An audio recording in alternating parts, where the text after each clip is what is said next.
وبرکاتہ۔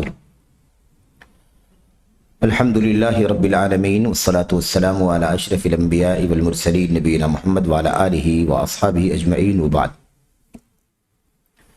جدید مناہج کی حقیقت کے اس حلقے میں سلسلے میں انشاءاللہ تبارک و تعالی آج ہم سوال نمبر 35 اور اس کا جواب پڑھنے جا رہے ہیں، اور جوابات تو ہم پڑھتے ہی ہیں سوالات کے، اور جاننا چاہتے ہیں کہ ہمارے کبار علماء امت کے لیے، مخلص علماء امت کے حالات پر گہری نظر رکھنے والے علماء، تجربہ رکھنے والے علماء، اسی طرح سے امت کی سعادت اور ایسے ہی ان کی نجات کے لیے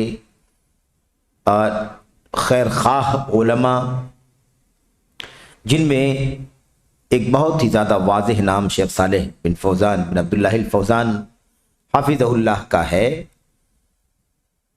آخر یہ جوابات تو آ ہی رہے ہیں، لیکن آپ سوالات پڑھ کر کے حیران ہوں گے کہ آخر امت کے حالات کس طرح سے بگڑتے جا رہے تھے، اور آج حالات مزید اسی راہ پر چل رہے ہیں۔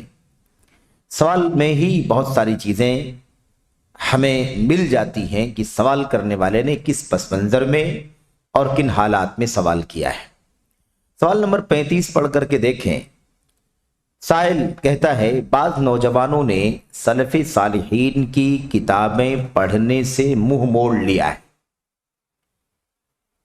بعض نوجوانوں نے سلف صالحین کی کتابیں پڑھنے سے منہ موڑ لیا ہے، یعنی سلف کی کتابیں نہیں پڑھنا چاہتے، اعراض کرتے ہیں۔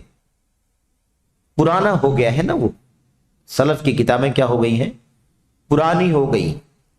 اب آدمی دنیا کی نئی ترقیات کو دیکھ رہا ہے تو وہ دین کو بھی نئے انداز میں دیکھنا چاہتا ہے، اور جیسے دنیاوی چیزیں وجود میں آتی ہیں اور اس کو جدید دور، جدید حالات کے مطابق ڈھالا جا رہا ہے، ایسے ہی لوگ چاہتے ہیں کہ دین بھی جو پرانا ہے اسے نہ پڑھا جائے، اس سے رابطہ نہ رکھا جائے، اس سے دلچسپی نہیں رکھتے ہیں۔ لوگ چاہتے ہیں کہ کچھ نیا ہونا چاہیے، پرانا ہے، برسوں سے ہم اس کو پڑھ رہے ہیں، دیکھ رہے ہیں، سن رہے ہیں، اب اس میں لذت سی نہیں لگتی۔ یہی سوچ آگے دیکھیں تو سلف کی کتابیں پڑھنے سے منہ موڑ لیا ہے، جن سے عقیدے کی اصلاح ہوتی ہے۔ بہت اہم بات یہ ہے کہ سلف کی کتابوں میں عقیدہ ایک دم ستھرا، روشن، شیشے کی طرح شفاف اور خالص کتاب سنت کی روشنی میں سلف امت نے اپنی کتابوں کے اندر عقیدہ نوٹ کیا ہے، عقیدہ جمع کیا ہے، لکھا ہے۔ تو اب ہمارے بعض نوجوان جو ہے وہ سلف کی کتابیں ہی نہیں پڑھنا چاہتے، جس میں عقیدے کی اصلاح ہوتی ہے۔ اس میں ایک بات سمجھ میں آتی ہے آپ کو کہ عقیدہ ماضی میں ہمارے اسلاف کے یہاں خالص تھا، کھرا تھا، صاف ستھرا تھا، بعد میں بگاڑ آتا گیا، تو بگاڑ کی اصلاح کرنے کے لیے ہمیں اپنے اسلاف کی طرف لوٹنا ہوگا۔ ہمارے اسلاف کا عقیدہ کیا تھا؟ قرآن کریم کی، سنت کی دلیلوں سے عقیدہ کیسے انہوں نے سمجھا اور کیسے اس عقیدے پر وہ رہے۔ تو ظاہر ہے کہ ہمیں بھی ان فساد کے دور میں، فساد کے زمانوں میں اپنے عقیدوں کی اصلاح کرنے کے لیے اپنے اسلاف کی کتابوں کو ہی پڑھنا پڑے گا، لیکن نوجوان اس سے دوری اختیار کر رہے ہیں۔ جیسے ابن ابی عاصم رحمۃ اللہ علیہ کی کتاب السنہ لابن ابی عاصم، ظلال الجنہ کے عنوان سے امام البانی رحمۃ اللہ علیہ نے اس کی تخریج بھی کی ہے۔ ظلال الجنہ فی تخریج احادیث کتاب السنہ۔ تو کتاب جو ہے، کتاب السنہ جو ہے، یا السنہ نام کی جو کتاب ہے، اس کے اندر عقیدہ الحمدللہ، مثال کے طور پر، یہ بطور مثال ہے، ایسا نہیں کہ کتاب السنہ ہی عقیدے کی کتاب ہے، بطور مثال، فار ایگزامپل ہے بس یہ کہ جیسے مثال کے طور پر لوگ ابن ابی عاصم کی کتاب السنہ نہیں پڑھنا چاہتے، اور اس جیسی دیگر کتابیں جو اہل سنت و جماعت کا منہج بیان کرتی ہیں۔ تو عقیدہ اور منہج سے متعلق سلف کی جو کتابیں ہیں ہمارے بعض نوجوان اس دور میں نہیں پڑھتے ہیں، کرتے کیا ہیں، اور سنت و اہل سنت اور بدعت و اہل بدعت کے سلسلے میں ان کا موقف واضح کرتی ہیں۔ یہ بہت اہم چیز ہے۔ باطل کی، اہل بدعت کی یا بدعتی افکار اور نظریات کی تردید بھی ہمارے اسلاف کی کتابوں کے اندر موجود ہے۔ صحیح عقیدے کی رہنمائی، باطل عقیدے کی رہنمائی، تاکہ امت عقیدے کے مسئلے میں ایک دم روشنی میں رہے، دو راہیں پر نہ رہے، صحیح عقیدہ باطل عقیدہ گڈمڈ نہ ہو جائے۔ ہمارے اسلاف نے اپنی کتابیں اس انداز سے کتاب و سنت کے دلائل کی روشنی میں لکھی ہیں کہ صحیح عقیدہ بھی بیان کیا ہے اور باطل عقائد کی تردید بھی کیا ہے، سنت بیان کیا ہے، بدعت کی تردید کی ہے، اہل سنت کی نشاندہی کی ہے، اہل بدعت کی نشاندہی کی ہے۔ اور انشاءاللہ تبارک و تعالیٰ اس میں بھی کچھ چیزیں آئیں گی، اور زیادہ باتیں وہ انشاءاللہ اس میں آئیں گی، جو یہ سلف صالحین کے اقوال ہیں نا، اس میں انشاءاللہ بہت تفصیل سے بات آئے گی کہ کیسے بدعت اور اہل بدعت کی آپ شناخت کر سکتے ہیں۔ جو ان علماء کا، ائمہ کا، تابعین کا اور ان سے پہلے صحابہ کا، جو ان تابعین کو سے رابطہ رکھے، ان سے محبت کرے، سمجھ لو کہ وہ سنی ہے۔ جو ان سے دشمنی رکھے، سمجھ لو کہ وہ بدعتی ہے۔ جو ان فلاں فلاں فلاں فلاں ائمہ کو محبت سے یاد کرتا ہو وہ سنی ہے، اور جو ان سے دشمنی رکھتا ہو وہ بدعتی ہے۔ ایسی شناخت الحمدللہ امت کے علماء نے بتلائی۔ تو جس بنیاد پر ان کے نام لیے گئے ہیں وہی بنیاد آج بھی دیکھی جائے گی، وہی بنیاد مستقبل میں بھی دیکھی جائے گی، تا قیامت دیکھی جائے۔ تو بہرحال سنت و اہل سنت اور بدعت و اہل بدعت کے سلسلے میں ان کا موقف واضح کرتی ہے۔ ان کتابوں کو نہیں پڑھنا چاہتے۔ کون سی کتاب پڑھتے ہیں؟ ان لوگوں کی اور ان لوگوں کی کتابیں پڑھنے میں مشغول ہو گئے ہیں جنہیں مفکرین کہا جاتا ہے۔ مفکرین، مفکر کسے کہتے ہیں؟ جس کے پاس دنیا کی بہت ساری فنون، بہت سارے سبجیکٹ، بہت سارے ایشوز، دنیا کے بہت سارے حالات کی اسٹڈی ہو ان کے پاس،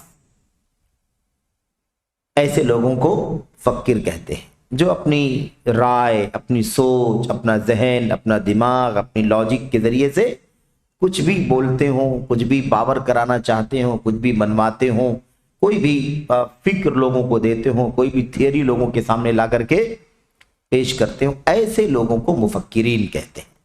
تو مفکرین جنہیں کہا جاتا ہے ان کی کتابوں کو پڑھنے میں مشغول ہو گئے۔ اچھا، آپ کو کتاب و سنت کے اور سلف امت کے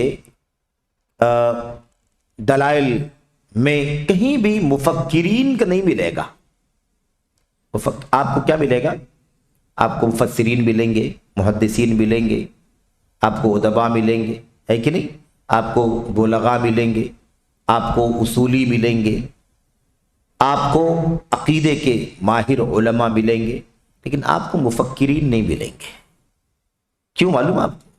اس لیے کہ مفکرین، فکر کی جو بات ہے نا، فکر، غور کرنے والے، دماغ کا، لاجک کا، دانشوری کا، اپنی نظریات کا استعمال کرنے والے، اس میں سب سے بڑی مشکل یہ ہے کہ اس میں عام طور پر دلائل، اصول، حوالے ایک طرف رکھے رہتے ہیں، اور آدمی اپنی لاجک کا، اپنی عقلانیت کا، اپنی دانشوری کا استعمال کرتا ہے۔ اور ظاہر ہے کہ عقل کو اللہ تبارک و تعالیٰ نے ایک نعمت کی شکل میں ہمیں دیا ہے، اس کی مدد سے ہم قرآن کو سمجھیں، سنت کو سمجھیں، حدیثوں کو سمجھیں، سلف کی سیرت کو سمجھیں، ہے کہ نہیں؟ علوم شریعت کو سمجھیں، لیکن اپنی عقلوں کو علوم شریعت پر حاکم بنا دیں، اس کی گنجائش نہیں۔